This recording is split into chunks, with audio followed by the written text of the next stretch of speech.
Now on to Anthony Graves and his latest big victory. Tonight, for the first time, he is talking since he was awarded more than $1 million. The state that wrongly convicted him of murder will now pay him that money, but getting paid will take time, and that's something Graves says he's already been robbed of. Here's KHOU 11 News reporter Rex Russell with a fight that is not over.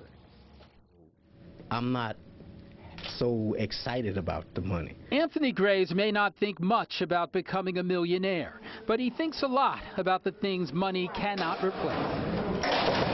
What about the fact that I almost lost my life? What about the 18 years that was stolen from me? What are we going to do about that?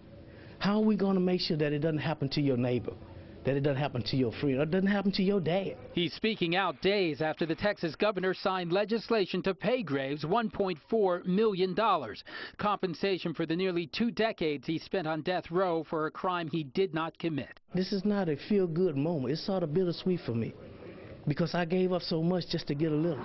Graves was released from prison last October. Volunteers from the Texas Innocence Project and investigators probing the original trial determined he was the victim of false testimony and a prosecutor who ignored the facts. No one's ignoring his sacrifice. It's inspired celebration among activists who continue to oppose the death penalty. Graves says he's been fighting for about as long as he can remember, but even though his personal battle may be nearing an end, now he's turning his attention to a much larger fight. We can't be on the sideline anymore because this death penalty is so bad now that it's a threat to all of us. Including, he says, an innocent man who spent 18 years behind bars unjustly. Graves is still trying to clear his name. Right now he's listed as not guilty, but he wants an official declaration of innocent from the state, and he's filed a lawsuit against the Attorney General's office.